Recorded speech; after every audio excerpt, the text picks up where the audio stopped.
So now we'll move on again. We're just about clean to time. Our next amazing speaker is Emma Martell. She's head of social media at Avanti, formerly Virgin James, and she's going to talk about ventriloquism in influencer marketing. So, Emma, over to you. You've got 99 seconds. No. If people trust other people over brands, why is influencer marketing more despised than traditional marketing? According to research, the majority of consumers distrust influencers. Despite a number of high-profile PR disasters for the industry, we're doing little to restore consumers' faith. Instead of blaming influencers for their lack of authenticity, it's time to admit that we're the problem. When we treat influencers like an owned channel, they cease to be real humans. We end up with an army of ventriloquist dummies robotically pushing out scripted messages. They may drive short-term sales, but do you really want your brand represented by a shifty-eyed puppet with a hand up its backside?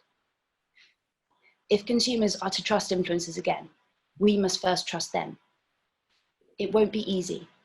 It's safer to be prescriptive, to seek to control them. But then, why did you hire a human in the first place? It's going to take imagination to redefine their role within marketing. Luckily, influencers are a creative bunch. We need to start telling them our business problems, not just how we want them solved. With a little trust, together, we can restore everyone's faith in influencer marketing. Bang! You're the first person today that's come in under time, so that's incredible. Congratulations. You win an award, if we had an award to give you. Emma, that's absolutely fantastic. Again, loads of questions. Let's try and get through as many as we've got.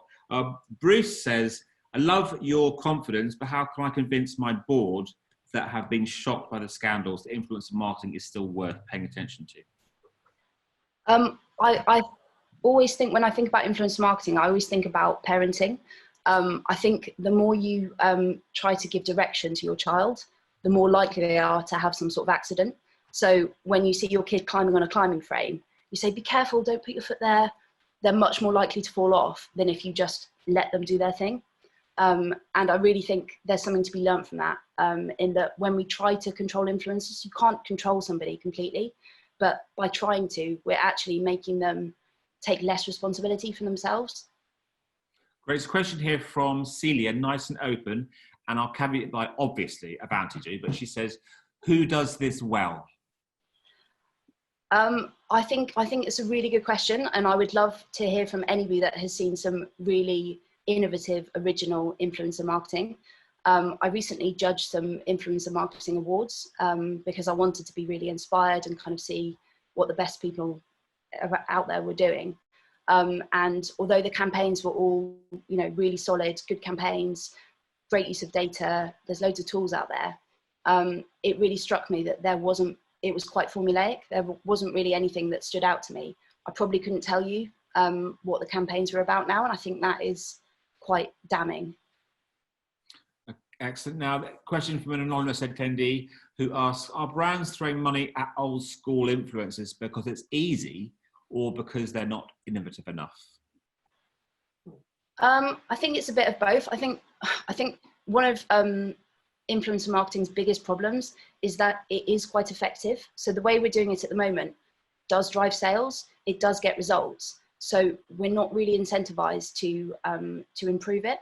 But I think that there's so much potential that is untapped, particularly because we're working with such creative people.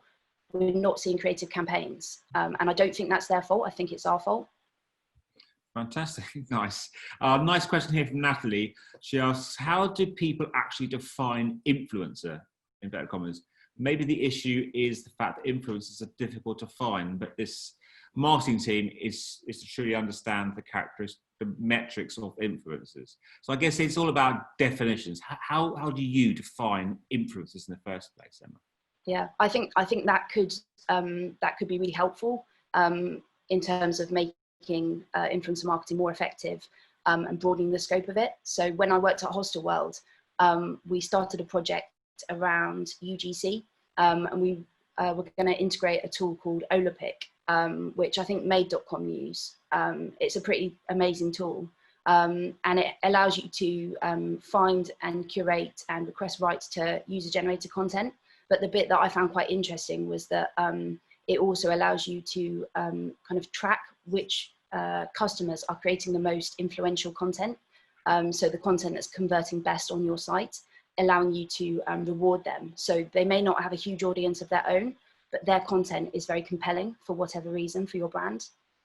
So I think it would be really interesting to see more of that. So not necessarily defining an influencer just by their audience.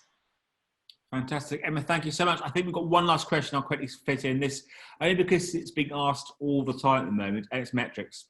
It's back to metrics. How are metrics actually working within influencers? How do you measure the how do you maneuver the standard measure that audiences seem to use for influencers based on things like followers? Metrics.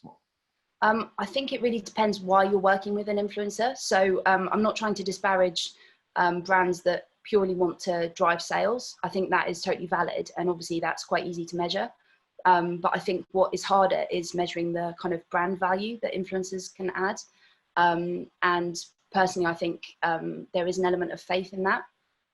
So I don't know whether that can ever be fully measured. Fantastic. Emma, thank you so much. Thanks for joining us. Thank you for having me.